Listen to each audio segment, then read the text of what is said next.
All right, guys. So we have chapter 2, motion along a straight line. So in this chapter, we're going to be talking about what we call one-dimensional kinematics, which basically describes objects' motion along a straight line. Now, we're going to look at two types of motion, uniform motion, which is sometimes also known as a constant velocity motion, where the object is basically moving along a straight line, maintaining the same speed, basically. And we have a non-uniform motion, which when object changes velocity. So it can slow down, it can speed up. Right now, we're gonna see that since we're keeping same direction, that's why it's called one-dimensional linear motion, we will not be technically changing direction. Let's say turning, to the right, to the left, let's say while, or looking at the, velocity in terms of that two-dimensional velocity vector. All right, so we're going to be using some tools like position versus time graph, or velocity versus time graph, or even acceleration versus time graph to describe this one-dimensional motion. And then we can use equations and graphs to describe and understand motion. That means they basically tools that we can use, because some of the equations that you will see actually derived from looking at the graphical approach. All right, so at the end of this chapter, we're going to look at two applications. One is going to be one-dimensional motion due to, due to the presence of Earth. We call it free fall motion. The other one is known as a relative motion. So that means, everything in this chapter is about motion, and then, how to describe motion, how to measure, how to calculate, how to predict. All of those things basically can be achieved by using the graphical method, or even analytical method, which we're going to be using once we derive those equations. All right, so you can see that motion has two areas of study: kinematics, which is basically means study of motion, and dynamics, which is, let's say, study of motion from point of view, why is the object is moving. In a way, you can think of like kinematics describes how the object is moving, and dynamics describes why the object is moving the way it does. So right now, chapter 2 and 3 examples of kinematics. And chapter 2 is just one-dimensional kinematics. Chapter 3 is two-dimensional kinematics, where chapter 4 and 5 going to give us basically why the object moving the way it does. So let's say if object is speeding up or slowing down, why? What's the reason? What makes object to slow down or speed up or change direction? So all of those things we'll learn in dynamics. Okay, so there are some things here you will see that we kind of went over a little bit in chapter 1. Mainly if you have, for example, object, which, remember, we can use particle model to use any, to use the, like, let's say dot or a particle for any object.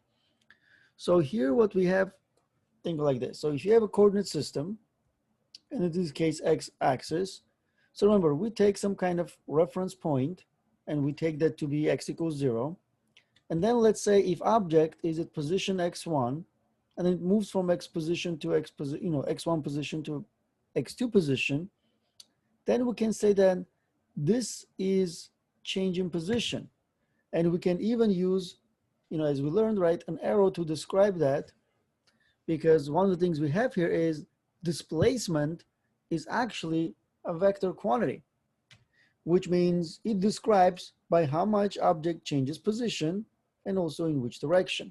So then we have this delta x describing that, which is x2 minus x1, which is final minus initial. And this, remember, is technically a vector, because we learned that if you have quantity that can describe by direction and magnitude, that's technically a vector. All right, so, and other things we learned in chapter 1 is that there are a number of ways we can make a measurement of length. We can measure them in meters, miles, feet, yards, basically you name it. But we all agree to use one system, which is SI units, because SI units is basically the standard around the world. Maybe only US is not using that, along with one or two other countries. But SI unit gives us a measurements, of length in meters and centimeters and kilometers, right? So, but what we do here, we usually use meters as the standard, SI unit measurements of length. That means all of the measurements will be basically in meters. So let's say here, take this x1 to be 3 meters, x2 to be 10 meters. Then we can say that, 10 meters minus 3 meters, we have equals 7 meters plus 7 meters, which means we changed our position by 7 meters, moving to the right. That's what plus basically represents here. All right, so that's displacement as a vector. Now, one thing we can do here as well is, let's say, to measure the time. How long does it take to go from x1 to x2? And if we measure the time, then I can take the ratio of delta x over delta t. That means how long did it take me to cover that displacement, that position change? Did it take 1 second, 5 seconds, 1 hour? So this is known as the rate at which you change your position, rate of position change. And this ratio, right, delta x over delta t, is defined to be average velocity, okay, which is again also a vector quantity, because for example, if I calculate this average, velocity vector, see the AVG is the subscript that indicates that this is average, and then x means this is along the x-axis. So let's say this is equals to delta x over delta t. So let's say I'm using the same delta x, which is 7 meters, and then let's say it took 2 seconds. So 2 seconds. That means what you do here is you 7 over 2, that's basically 3.5. Then units, you have then meters per second. And that meters per second is going to be units for the velocity, because it tells you how many meters each second you cover, and also in which direction. That means our object every second, covers 3.5 meters. So that's right, 3.5 meters each second.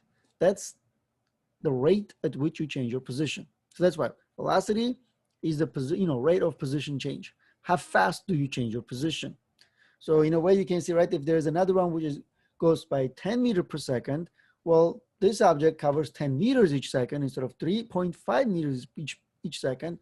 That means you can say that here is, larger velocity. This object is moving faster. So that's why you can compare the, the relative motion. All right. So the 10 meters per second, which is the quantity that just described how fast something is moving, that's technically the speed, what we use, to describe how fast something is moving. And the speed is generally a scalar quantity. That means velocity has a scalar quantity, speed, describing its magnitude. All right, so and if the velocity has a negative as a direction, that just means that object is moving to the left. So again, every vector has magnitude, its size, and a direction, to describe that quantity. Same thing with displacement. Direction, magnitude. Here is direction, magnitude. All right, now here's an example. So let's say we have an object starting from x1, which is 19 meters relative to the origin, our reference point. And let's say this is the initial time, t1, which we take as 1 second. And let's say the object is moving from x1 to x2, which is at 277 meters. And then when we look at the time at that position, the time here is 4 seconds. All right. Then you can say, all right, so here's my displacement, delta x, which is x2 minus x1, right? So x2 minus x1, displacement, which will be 277 meters minus 19 meters. So this is 258 meters. And obviously, it's positive, which means that object moved 258 meters from where it was in this direction. And you can see that blue arrow here represents that. That's the magnitude of the, the length is the magnitude of the displacement vector. And then you have then arrows, giving you the direction. Same way, I can now find average velocity, which will be, remember average velocity equation, is displacement over time. So we take the displacement divided by time. In this case, it's, remember, is T2. Let me do it like this. Is x2 minus x1 over T2 minus T1. So you plug in, your x1, x2, T2, T1, right? And you get 86 meters per second. And there's also, like, let's say positive, right? So technically the positive is implied, but I usually like to put there so, we know that specifically it's positive. All right, so 86 meters per second. What it means, this object on average at 86 meters per second. It doesn't mean that the car was driving the entire 3-second time interval. It is 3-second time interval, right? Moving at 86 meters per second. Maybe it's speeding up, which if it's speeding up, that at the later stages, it's moving faster than at the earlier stages. This just represents on average. That means average velocity is 86 meters per second, which means that its average speed is 86 meters per second. The direction is in a positive direction. All right. So let's look at now, for the same displacement, we have a truck instead of a racing car. And the truck basically initially at 277 meters, so then we take that to be our x1. And then it's moving to the left until it gets to x2, which is 19 meters with respect to the origin. That means what I have here is this. This is my displacement. x2 minus x1, which will be 19 minus 277. So we get negative 258 meters, which is technically same magnitude for the displacement, but it's negative because, we change position to the left. All right, so also T1 was 6 seconds, T2 was 16 seconds. So we also have that. That means if I plug in and calculate average velocity, so this will be delta x, which is negative 258 meters, divided by delta t, which is, T2 minus T1, so 16 minus 6, it's 10 seconds. You can see, right, what we get here is technically, we get negative 25.8 meter per second. Okay, negative 25.8 meter per second. All right. So what we do here is then, since there are no decimal points for any of the displacement values, so we round this to negative 26 meters per second, which means that the truck on average was moving at 26 meters per second. Negative shows in which direction, which is to the left. All right. So if you compare racing car, which had a velocity average as 86 meters per second, what you can see here that racing car was moving roughly 3 times as fast, right? Because 86 compared to 26, also it was moving in a positive direction, where the truck is moving in a negative direction. All right. So now, if you, for example, take the x1 and x2, let's say, as your previous slide and this slide, but for example, what I'm going to do here is this. So I'm going to say, okay, so this is x1. So I'm going to have like, let's say the racing car here. Then it goes to x2, but then it comes back to x1. So let's say now I call this x3, which is, when it comes back to that position. And what I'm going to do, I'm going to say, all right, so what is my displacement now? Well, my final position is x3 minus my very initial position is x1.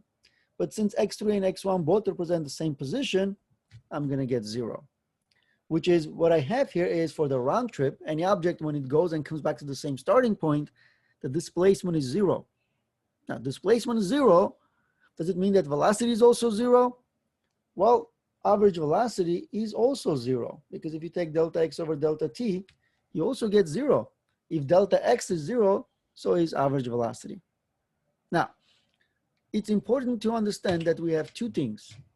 We have velocity and we have speed. Average velocity is displacement over time. But if I'm considering, for example, speed, so let's move it like here, like speed, right? Speed would be then distance over time. So distance over time. So for example, what will be the distance for this particular case? When object goes, I don't know, let's say 200 meters in one way. So it goes 200 meters from x1 to x2, and then comes back 200 meters from x2 to x3. Displacement is 0, average velocity is 0. But now, what is the distance? Well, the distance going from x1 to x3 will be 200 meters in one direction, and then another 200 in opposite direction. But still, this distance is a scalar quantity, just how many meters you move. So that will be then, let's say, 400 meters, because 200 plus 200, that's 400. So let's say it took us 10 seconds to do that. Even though we're coming back to the same place, distance, is not zero, because distance is just, how much you moved, basically. And this one you can see, right, becomes 40 meters per second. That's just your speed, how fast you were moving on average. So let's say this is average speed, okay? But your average velocity is zero, because average velocity depends on the displacement. And displacement is zero if you come back to the same place. All right, hopefully it's clear in terms of the difference between displacement, distance, average velocity, and average speed. All right, so here's an example. The position of a runner as a function of time is plotted as moving along the x-axis of a coordinate system. During the 3-second time interval, the runner's position changes from x1 equals 50 meters to x2 equals 30.5 meters as shown. What was the runner's average velocity? All right, so again, one of the things you want to do here is always make a table and then read the question second time and start writing what you're given. All right, so we're given that 3-second time interval. What does it mean? It means my delta t is 3 seconds. x1 is then 50 meters, x2 is 30.5 meters. Now what I want to find is V average. So this is how I approach. I make this table to help me organize what's given to me, what I need to find. And then I use equation that relates all of those things. And so far we have this equation, right? So we know that delta x is x2 minus x1, and V average x is delta x over delta t. That means if I have change in position and time interval, I can calculate V average, and that's what we're going to do. So I'm going to say, all right, so delta x is x2 minus x1 divided by t2 minus t1. Well, x2 is 30.5 meters minus 50 meters divided by my time interval is 3 seconds. And what I'm going to get for V average will be negative 6.5 meters per second. Because this for displacement, I'm going to get negative 19.5 meters. And then this is 3 seconds. And I'm going to get negative 6.5 meters per second. That means on average, the runner was changing position by 6.5 meters each second heading to the left. All right, so one thing we can, as I mentioned earlier, we can do here is we can use graphs to describe object motion. All right, so let's look at what I have. So imagine you have an object. All right, so imagine, let me put it like, this is known as a motion diagram. This is known as motion diagram. Let's say I have an object that is starting from here. x1 equals 0. All right. Then I'm going to take this to be t equals 0. Let's say t1 equals 0. Then this object is going to start moving, right? So let's say what I'm going to do here is I'm going to look at in terms of, let's say, time intervals, right? Every 2 seconds, and let's say the position. So let's say when time equals 2 seconds, object position is, let's say 100 meters. Or let me do it like this in terms of 1 second. So 1 second gives me approximately, let's say, I don't know, let's say this is 1 second, I would say 50. Okay. And then 2 seconds, so this is t equals 1. Then t equals 2 gives me, let's say, about 100 meters, right? So I can take that, I can plot this. So here's position, here's time, and here's position. So 0, 0, 1, 50, 2, 100. Let's say 3, maybe 150 or something like that, right? So, and then I can take this and I can plot it. And what I will get is for the first 3 seconds, I'm going to get this graph. Because this graph represents that on average, there's a linear relationship. That means every second, you can see, right, more or less, it's covering about, 50 meters each second. So if I plot that, I'm going to get this segment. Then after that, for the next 3 seconds, 1, 2, and 3, right? For the next 3 seconds, it goes and covers only, let's say, I don't know, maybe 50 meters or so. That means 4 will be 200, 5 will be 220 maybe, and 6 will be 240, something like that. That means, again, it's kind of increments of, equal increments, right? Like the increments of 20, but it's much, let's say, smaller displacements. And when I plot this, I'm going to get this line, which is, again, sort of like, let's say, represents motion where the object changing equal amount of position, right, during that 3 seconds. But then when I plot this, it's going to be less steeper. That's simply because there's a less distance covered during that time interval. All right. So then, kind of like if I follow here, right, something like this, if I follow here, what I will get here is when I'm at 7 seconds, right here, then suddenly I go from, let's say, 240 to maybe, I go from 240, right, to maybe like, 300. And then here, I go from, let's say, when I get to 8 seconds, from 300, I go to almost 400. And then when I'm 9 seconds, I go from 400 to almost, let's say, 500. Okay. So if I plot that, I'm going to get then this graph, which is, again, gives me same, time interval, right? 1 minute, but also I can see that I have equal amount of displacements, 100 meters, right?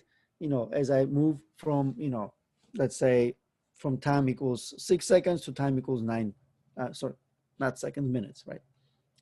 Which means if I plot this entire diagram, I'm going to get basically this position versus time graph. That means I take this data and plot it.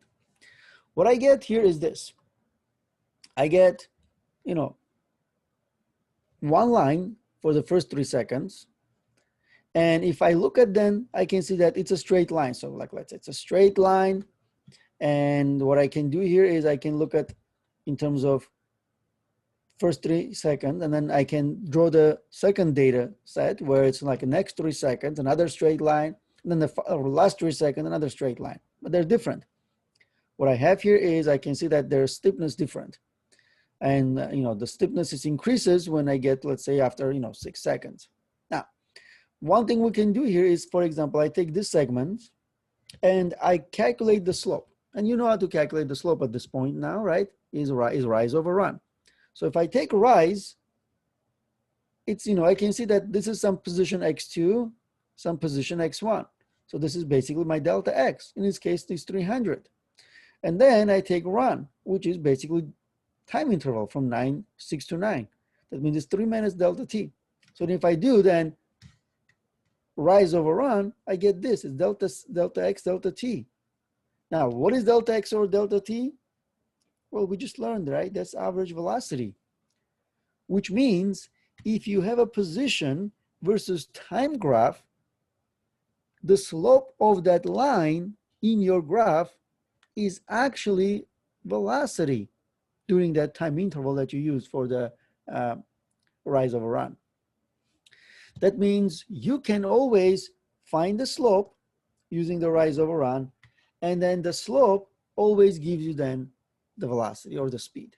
Okay, that means you can use this as a tool to figure out how to get, let's say, a position versus time graph from your data. That means you're measuring position as a function of time, then you're plotting in the graph, and then you're finding the slope. And then the slope is your velocity. Now, if I break it down into 3 segments and I find the slope of each one, because I can't find the slope from 0 to 9 minutes, right? Because it's not a straight line. But I can break it down into different segments and find the slope. Let's call this V1, which is slope of the segment 1. V2, slope of the segment 2, and V3, slope of the segment 3. Because one of the things we will do here in this class is that sometimes the problem is too big for us to tackle it, completely all together. We might have to break it down into parts. Here, let's say if I'm looking at motion from 0 to 9 minutes, I can't, solve, let's say, in one step everything, because it's not a motion where, let's say, the motion is the same, right? Uniform for that 9 minutes.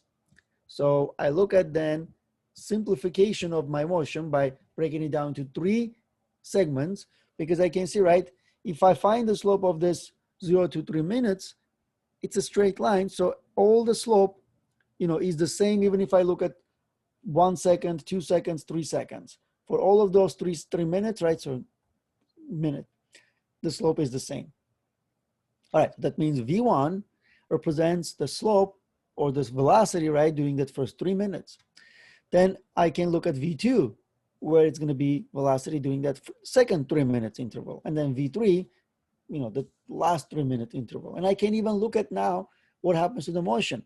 See, V1 is positive, means object moving to the right. V2 is positive, object moving to the right. V3 is positive, object moving to the right, because those 3 slopes are positive slopes. That means during the entire 9 minute time interval, object moving to the right. I can also see that the slopes are different. V1 is greater than V2, but then V3 is greater than V1. That means it was moving fast, and then it will slow down for the second time interval, right? So this V2 is slowing down compared to V1, but then it's speeding up again such that it was moving even faster than before. Okay, so faster speed corresponds to steeper slope. All right, so in always slope of the graph, rise over run. If you're doing position versus time graph, right, you're going to get then velocity.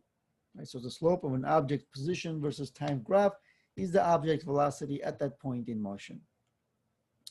So that means I can take that velocity slope, right, that I calculated from the position versus time graph, and I can construct velocity versus time graph.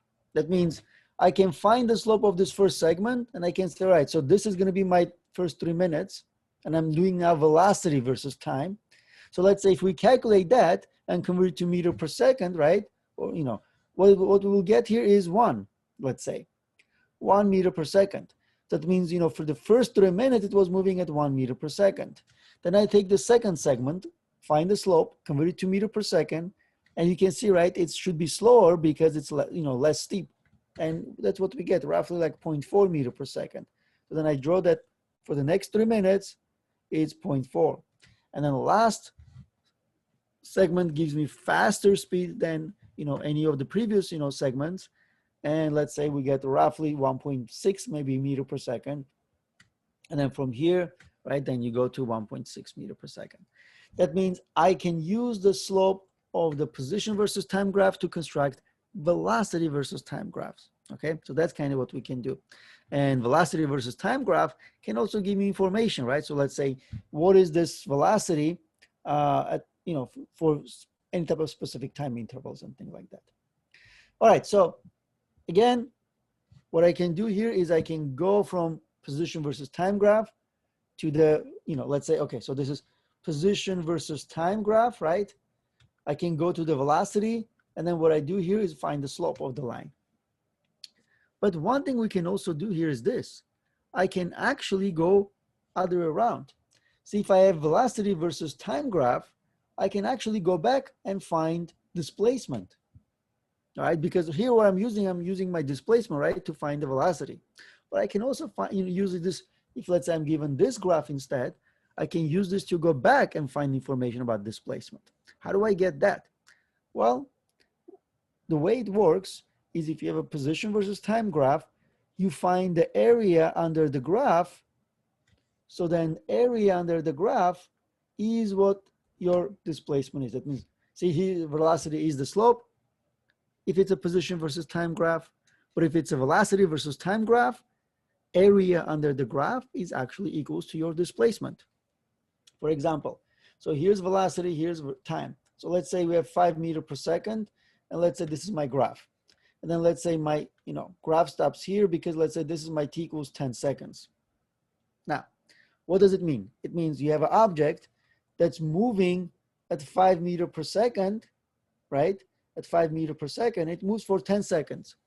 The question is how far it will go, moving at 5 meters per second for 10 seconds. Now think about it, right? Something is moving at 5 meters per second for 10 seconds. That means every second it covers 5 meters, right? So obviously, you can probably guess right now that number here is 50 meters because 5 meters each second, now 10 times that, so it's 50 meters. Same way I can look at the graph. See, this is velocity versus time graph. And if I look at the area under this graph, remember area is what? One side, right, length, and the width, right, of your graph. So see, this side is 5, this side is 10, so 5 times 10 is 50 meters because this is 5 meters per second, this is 10 seconds, seconds cancel out, and you get 50 meters. You can see, right? Velocity versus time graph, find the area under the graph, and that's your displacement. All right, so velocity of an object in uniform motion tells us the amount by which the position changes during each second. Now, what we have here is we have a uniform motion. So let's see what uniform motion is. Uniform motion means that, let's say, object starting from here, x1, then goes to x2, then goes to x3, then goes to x4, then goes to x5, and the time interval between x1, x2, x3, they're all the same. So let's say 0, 1, 2, 3, 4. This is basically the time, which means this, this displacement for the first time interval is equal to the same as the second time interval.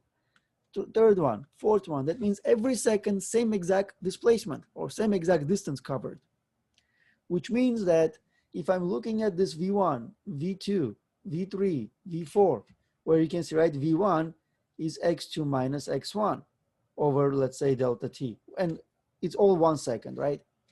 And then I have V2, which is x3 minus x2 over 1 second. And then let's say V3, which is x4 minus x3 over 1 second. That means V1 is doing this displacement. V2 is this displacement over time. V3 is this displacement over time. What I will get here is, since displacement is the same and the time interval is the same, they're all going to be the same. So we can say it's constant. That means velocity is constant. Every second, if you look at the speed, it's going to be always the same. You look at the direction, it's going to be always the same. Remember, in this chapter, we're keeping the same direction anyways. But the idea here is that displacement is the same for every second, which means velocity is the same. Object is moving at constant velocity. So we call this uniform motion, right? So uniform motion can be represented with a motion diagram, like I just did. But it can also be represented by, let's say, for example, a graph. I can have a graph which is position versus time, which means this. For example, 1 second, let's say 1 meter. 2 seconds, 2 meters. 3 seconds, 3 meters. 4 seconds, 4 meters. Remember, exact same displacement, exact same time interval. Which means if I plot this, I'm going to get a straight, I'm going to get like a straight line like that. So if this is position versus time graph, this shape of the graph only if you have a uniform motion. Means that if your object is moving at constant velocity or uniform motion, then your position versus time graph will look like this. Okay, only in this case it will look like that. All right, so now that means this is another way you can recognize if your motion is uniform or not, if you have this shape. Okay, now in terms of then what I have, so remember, so this is going to be V1, this is going to be V2, this is going to be V3, right? For those time intervals, if I find the slope for each one, they're all going to be the same. Now, when I'm looking at V average, well, there's no more point of using V average because V average is same as any of the velocities, so we can just say Vx instead of V average x. So then Vx is equal to then, same with delta x over delta t. But then we're assuming that we can kind of drop this subscript for the V average and just say that, you have one V because it doesn't change. And using this equation where Vx equals, let's say delta x over delta t, I can rearrange by multiplying both sides by delta t. I can rearrange this to be delta x is equals to Vx times delta t, right? Move the delta t to the other side and just swaps the sides. So then technically this is the equation, which I can then expand because x final minus x initial is, technically remember we've been using 1 and 2, so I can say x2 minus x1 equals then Vx times time.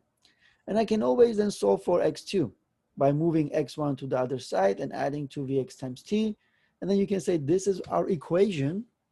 This is our equation every time you have a uniform motion. So this is for the uniform motion. This equation only can be used if you know that you have a uniform motion, that you know that you have a constant velocity motion, which means object is not speeding up or slowing down. It is moving constant speed, straight line. Okay, then you can use this equation. All right, now in terms of then, find this.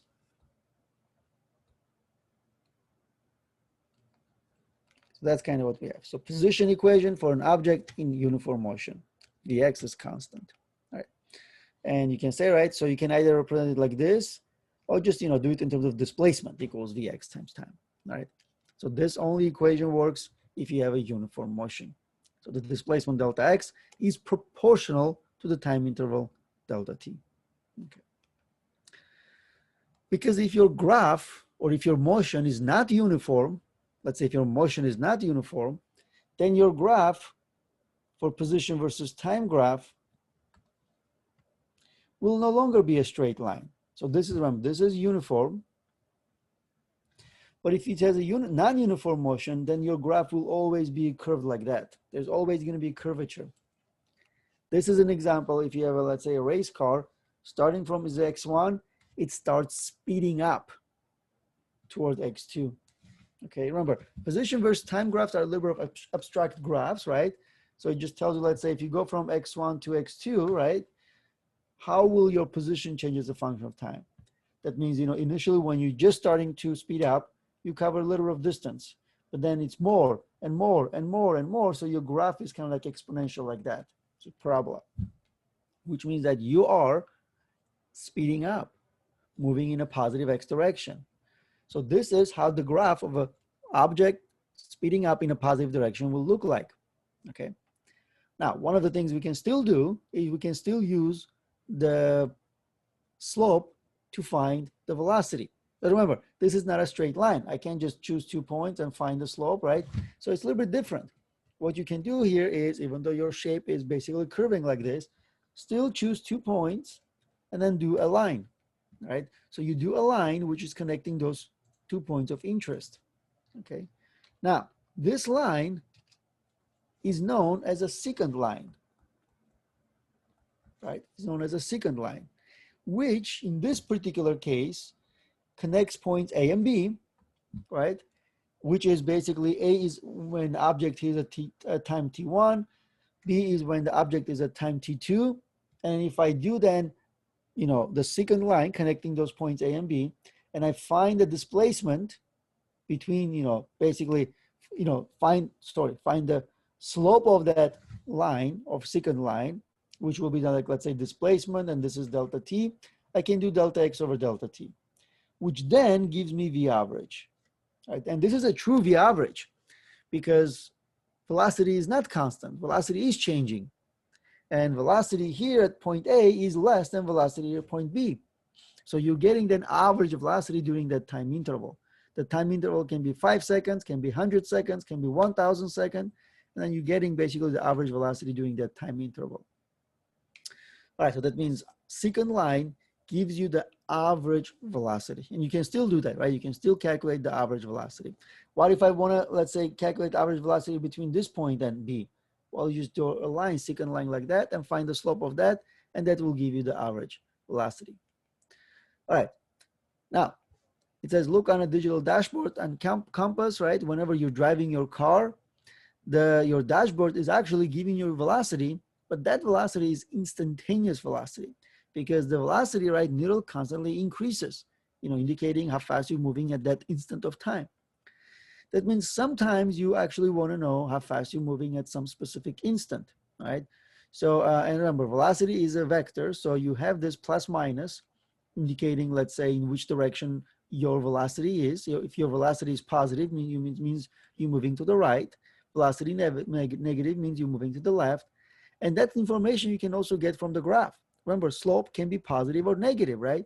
So if you have a positive slope, that means your object is moving to the right. If you have a negative slope, at that instant, object is moving to the left. All right.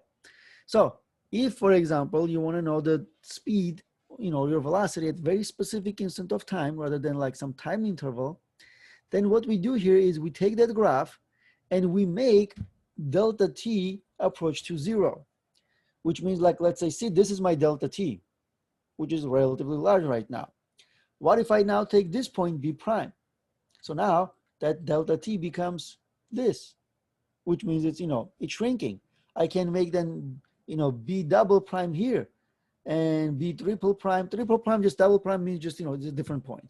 You can say, right, closer and closer I get to a, smaller and smaller my time interval. That's why it's delta t approaches to 0. Remember, delta t is the difference between two times.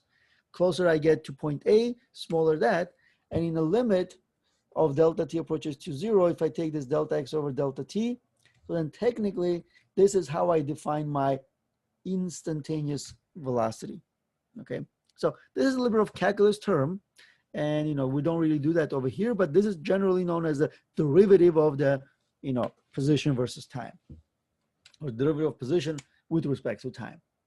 And if it was a calculus based, I would show you, like, let's say, how to find this instantaneous velocity taking the derivative, but it's not. So instead, I will show you how to find it graphically, all right?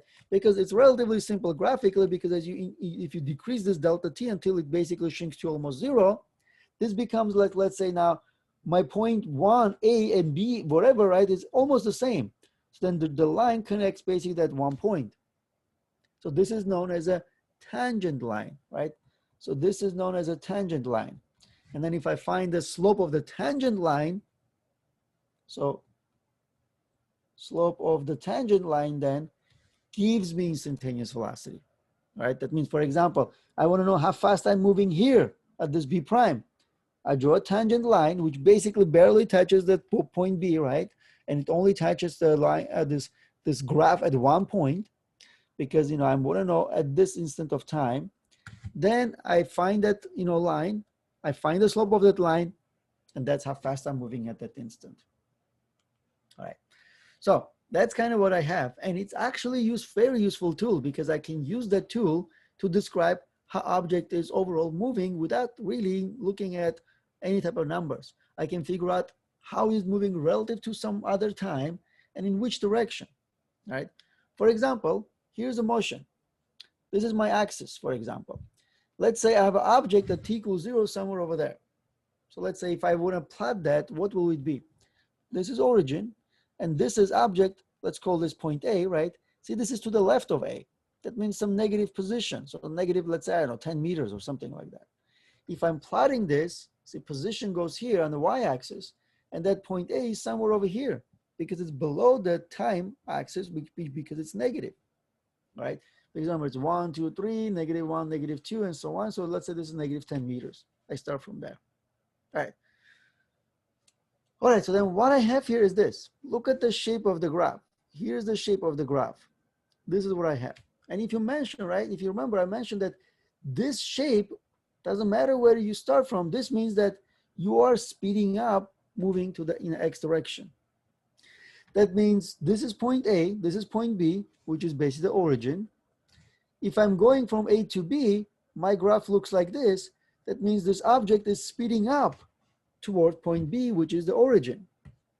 Now, what I do here is this. See, if I find the slope at point A, it's going to be positive slope, right? Just positive slope, because I draw a tangent line to that point A and I find the slope. Doesn't matter what the value is, it's a positive slope. Positive slope means the car is moving to the right. But then let's say somewhere here I can draw another line. You can see, right, it's steeper than at A. That means it's faster.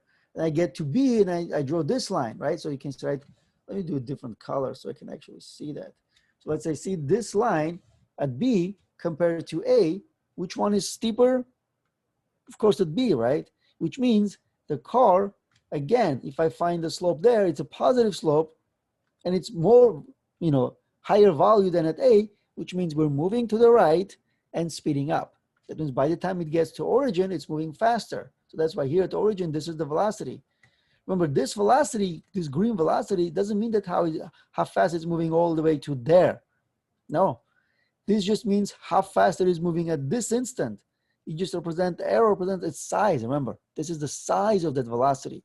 So if you compare to the size of that, it's much longer, which means it's moving faster at that instant, at point B. All right, but then it goes from point B to point C, which is in some positive x, positive x. So let's say somewhere over here. But here's how the shape of the graph look like. So this is the shape of the graph. See this shape, so this shape means speeding up, moving in a positive x direction. But this shape, for example, means slow down, moving in a positive x direction. That's what it is. So from B to C, this shape of the graph means it's slowing down. Because remember, this is a slope at point B, and then this is the slope at point C. What is the slope at point C? I really hope your answer was 0, because the slope at that point C is 0, which means the velocity is 0, which means in order for the velocity to be 0 from B to C, the object has to slow down and stop. All right. And then after that, you go from point C to point D, and this is the shape of the graph. And you can see, right, we go from maybe, I don't know, plus 10 meters to plus 5 meters, which means we're actually going back toward the origin. And that means this is the shape of the graph that looks like speeding up, moving in a negative x direction. Why are we speeding up? Because remember, we had no velocity at point C. Now we're moving faster. That means you have to speed up in order to move faster, right?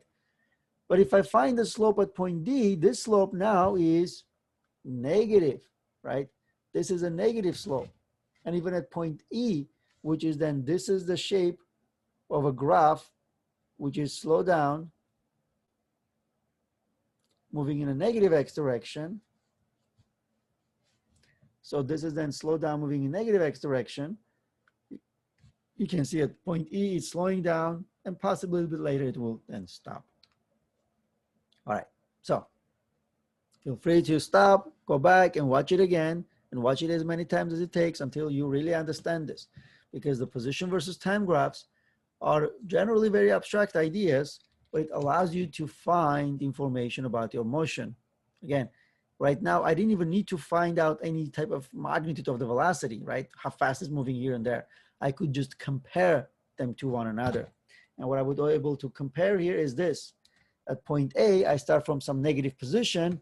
By the time I go to point B, which is the origin, I'm speeding up because of the slopes. Positive slope, positive even steeper. Then going from point B, point C, this shape is slowing down. And I know that because here's a velocity, point C, there is no velocity. That means I have to slow down and stop in order to have no velocity. Then here, negative slope means you're moving to the left. Every time your slope is negative, you're moving to the left, all right? This is steeper than point E. That means you are first speeding up from point C to D, and then you're slowing down by the time you get to E. All right, so let's look at then an example here. All right. Find the displacement, average velocity, and average speed of the car between A and F, points A and F, for a motion that we are given as a graph, right? So you can see, right, the graph then is given in terms of all the values. So this is our point A, which is our starting point, which is roughly let's say plus 30 meters, okay? And then this is point F, which is the final point, which I would say roughly, I don't know, like F here is roughly, I would say 55 meters, negative 55, because, it's to the left of the x equals 0. So those are our, initial and final positions. Now let's look at in terms of what we're given. Find the displacement, average velocity, average speed. Okay, so average displacement is change in position. And remember, it's final position, which is xf, minus initial position, which is xa. So this will be negative 55 meters, then minus,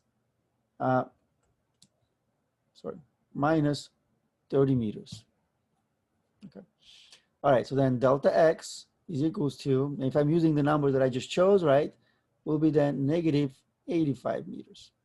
Might be slightly different of what I have on the slide, so I don't remember exactly. But, you know, it's kind of like same idea, negative 85 meters. Average velocity is then delta x over delta t, which then will be negative 85 meters divided by time interval. Let's see what we have. We have 0 to 50, which means it's 50 seconds. All right. So if I do that calculation, so 85 divided by 50, I'm going to get 1.7. So 1.7 meters per second, but since there is negative, I get negative 1.7 meters. What it means here is then on average, the object was moving at 1 meter per second, moving to the left.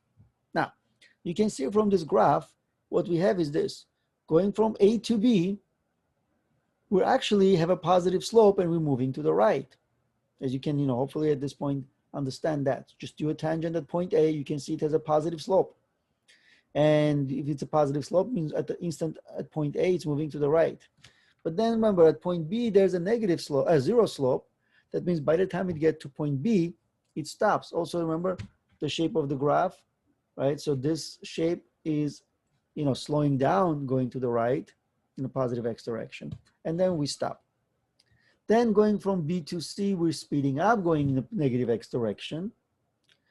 And then we're moving about constant velocity, right? This is a constant motion all the way from C to E, right? Because it's kind of like a straight line, but still it's a negative slope.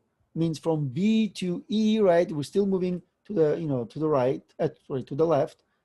Only this portion where we're moving to the right. After that, everything is to the left. Speeding up to the left, moving at constant velocity to the left. And this is slowing down as we move to the left. So that's why on average is negative velocity. Next here is average speed. So V average, let me put it like that for the average speed.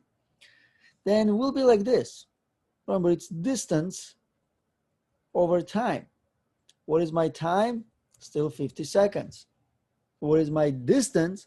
Well, that is actually not equal to displacement. Remember, distance is how much we moved, you know, from A to B, then B to C, from C to D, D to E, then D, you know, E to F, let's say.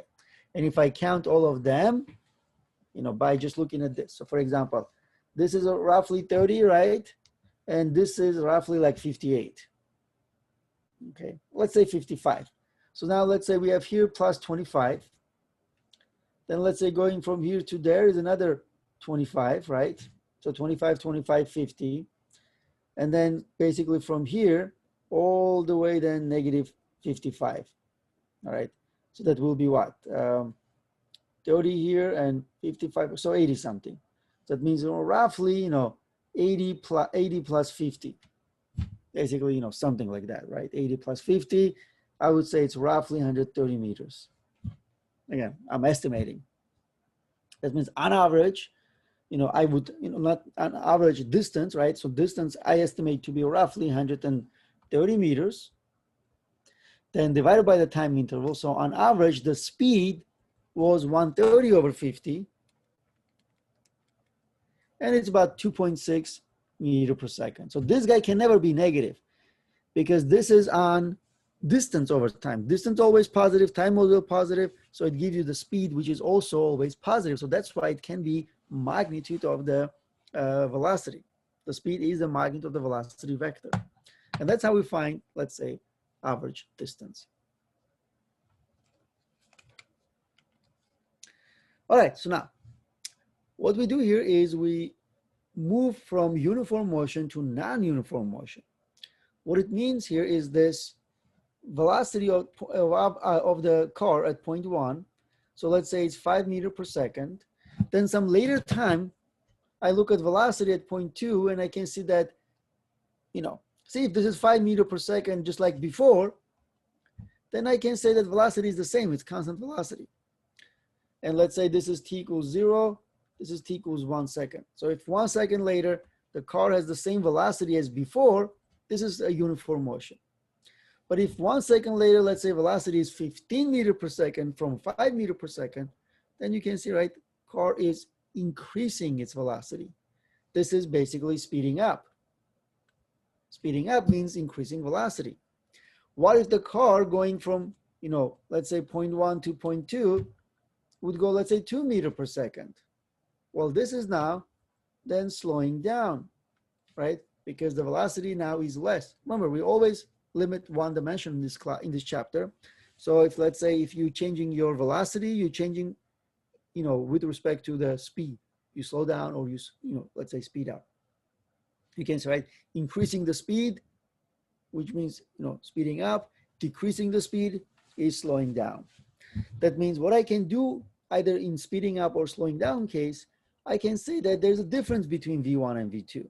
That means there is delta V, non-zero delta V, where remember, delta V is 0 for uniform motion, right? If the V1 is 0, if, let's say V1 is 5 and V2 is 5, then changing V is 0 because 5 minus 5 is 0. But if you change your speed, right, if you speed up or slow down, then delta V is no longer 0. And then what I can do here is I can find, acceleration, which is defined as rate at which you change your velocity, all right? So now what we can do here is this. We can find, let's say, average acceleration. Let me put it like this. Average acceleration, which is V2 minus V1 over T2 minus T1. That means it's delta V over delta T. This is average acceleration. Sometimes I would want to know instantaneous acceleration, which I can just write it like this. Ax equals limited where delta T approaches to 0, or V of delta Vx over delta T. But here's what thing we're going to do in this class. In physics 6, we're always going to assume that acceleration is, no point of writing as average because it's always going to be constant. So acceleration is constant. That means once you given the rate of velocity change, it never, changes. It remains constant. That means acceleration is defined the rate at which you change your velocity. For example, if you have V1 equals 5 meters per second, V2 is equal to then 15 meters per second, and let's say this is T1 is equals to 0 second, and this is T2 is equal to, let's say, 3 seconds, right? Then acceleration here is V2 minus V1 over T2 minus T1 is equals to, so 15 meters per second minus 5 meters per second divided by 3 seconds minus 0, so which is 10 meters per second over 3 seconds. Okay, which is roughly give you 3.3 meter per second square, because meter per second. So then it gives you, let me kind of write like a little close, smaller, 3.3 meters per second square. That's going to be our acceleration. What does it mean? The acceleration of 3.3 meters per second square. It means that your speed every second will change by that much. See, 3.3 meters per second. All right, so I wish I chose a different number, but that's okay, 3.3 meters per second. Each second, which means, let's say right now, at T1 equals 0, it's 5 meters per second. What is the speed at T equals 1 second? Well, it's going to be changed by that much, which means the V2, so let's say velocity at that instant, right, at T equals 1 second, over there, will be increased by that much, so it will be 8.3 meters per second. How about the next at T equals 2? Like, let's say T2, right, or T equals 2 seconds. Well, then it will increase from here by exactly that much. So 8.3 plus 3.3.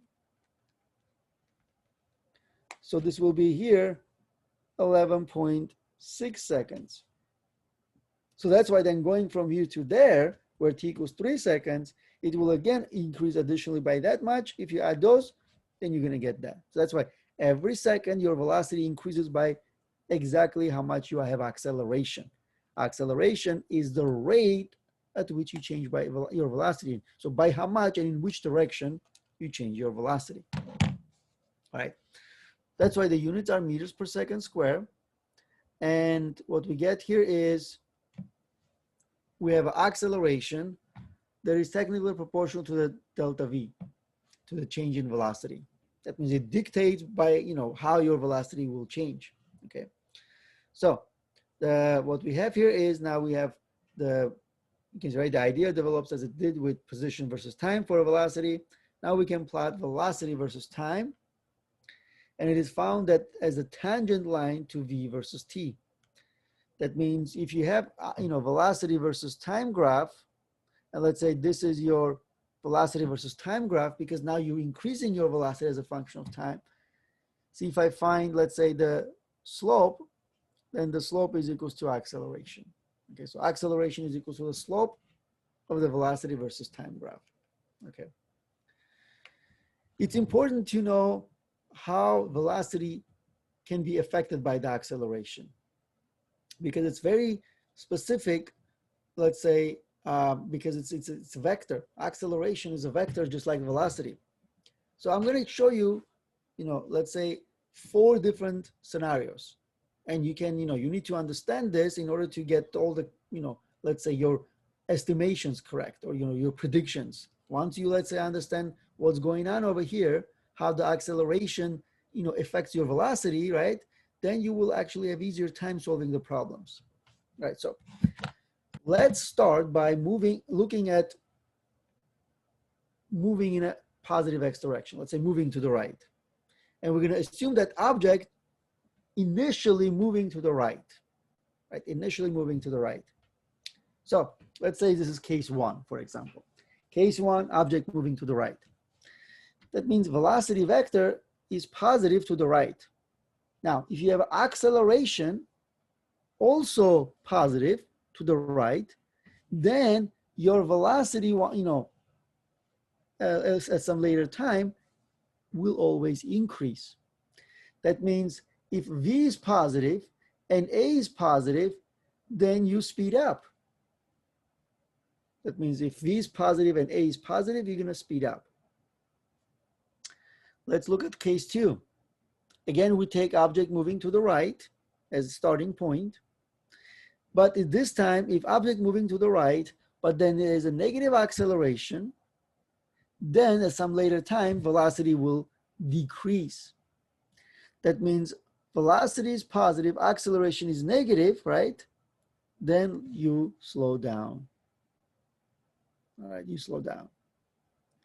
Okay, let's look at case 3. Case 3 is this. We take as given object moving to the left. So we start with object moving to the left, which means it's negative, and then acceleration also in the system in the same direction, which means negative. So if velocity negative, acceleration negative, then you're going to speed up,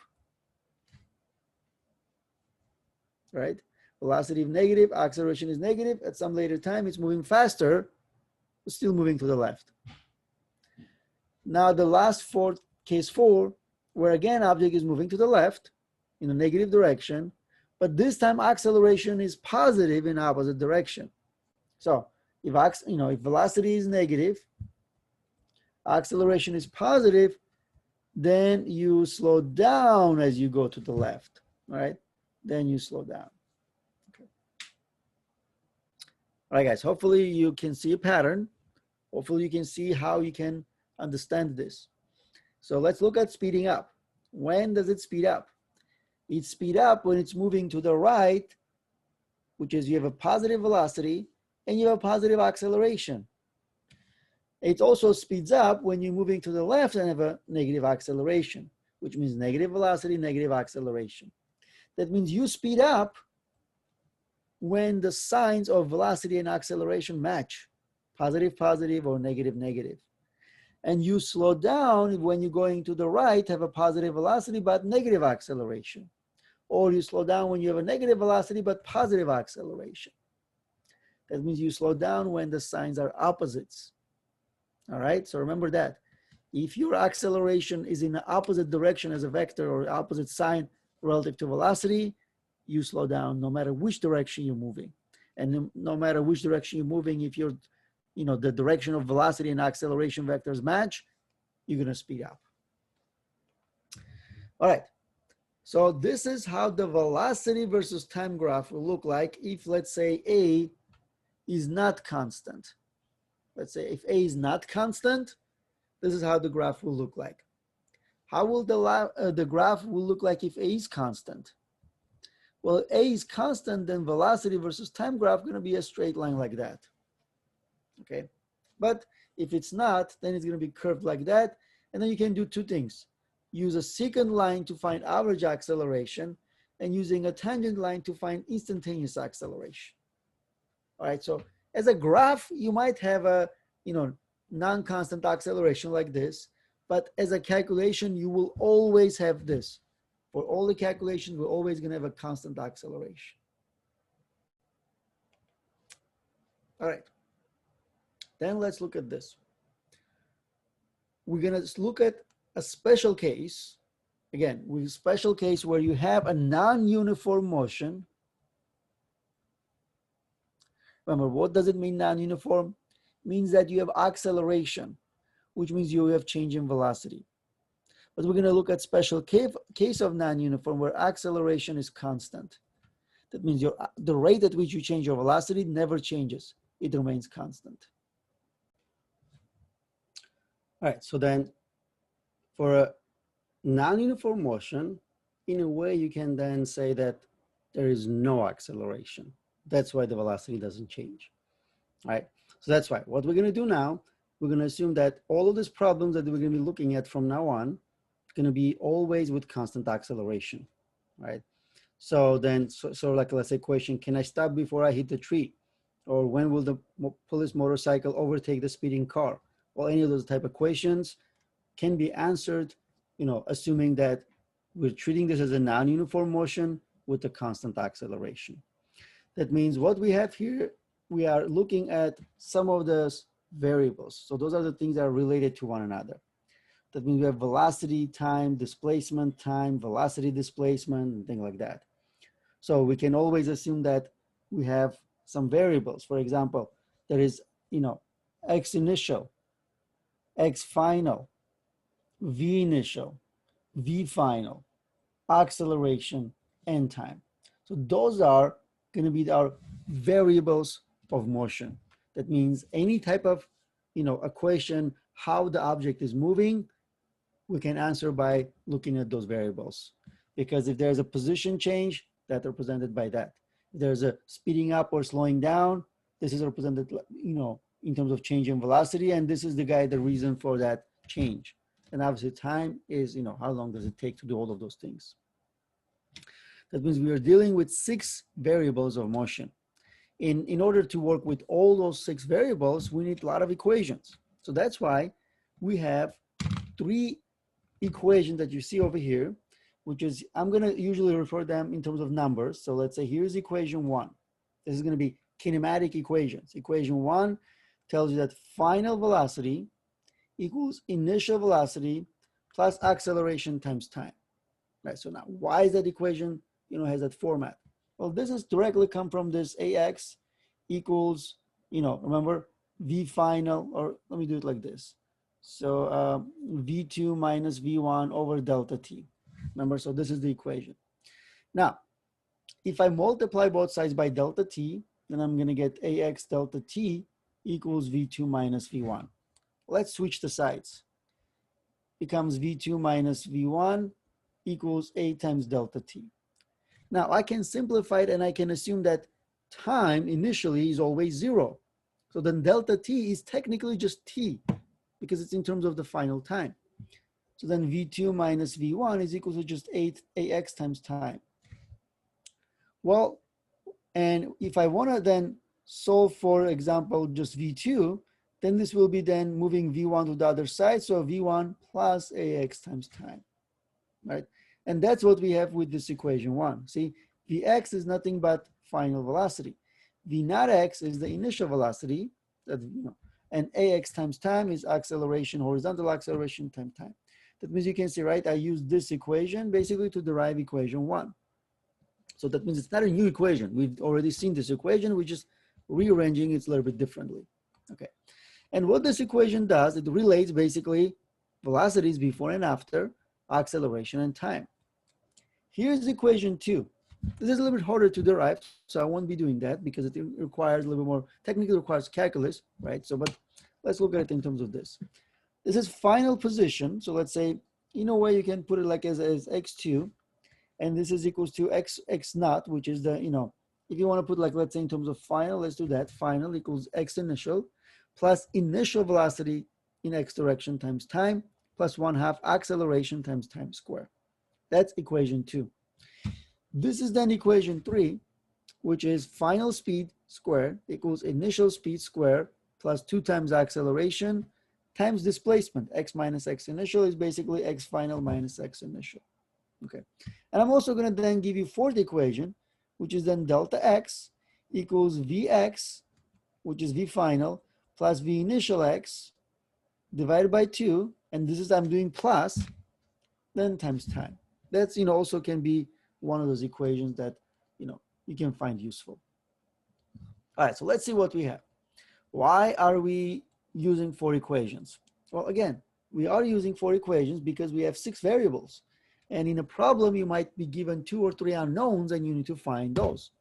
So let's say sometimes when you have 2 unknowns, remember, when you have 2 unknowns, you need more equations, more than 1 equation. With 1 equation, you can only solve for 1 unknown. But if you have 1 equation with 2 unknowns, you're stuck. You need another equation. For 2 unknowns, you need 2 equations. For 3 unknowns, you need 3 equations, and so on and so forth. Okay, so in a way also, this equation, each one is unique in its own way. So let's look at equation 1. Equation 1 relates final velocity, initial velocity, acceleration, and time to one another. But it's missing one of the other variables, or at least few of the other variables. And that's basically displacement. So it's missing displacement. That means that equation 1 is independent of displacement. You don't need to know anything about displacement to use that equation.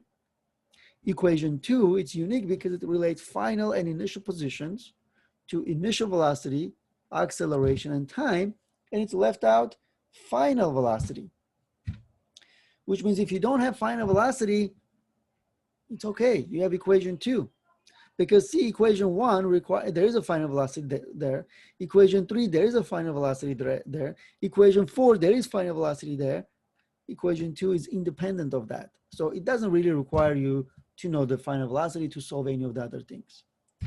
Equation 3, unique because, it relates initial final velocities, acceleration, and displacement, and it's missing time. So it's independent of time. So it's a time-independent equation. So sometimes you're not given time. It's okay. You have equation 3 to solve things without even knowing the time. Equation 4, it's unique because it doesn't include acceleration. So if you're not given acceleration, but let's say you want to find any of the other variables, here's the equation, because see, acceleration is present in any of the other equations, but equation 4. So that's why each one is unique in its own way, and each one basically requires a little bit of knowledge of the, let's say, some of the variables at least. All right.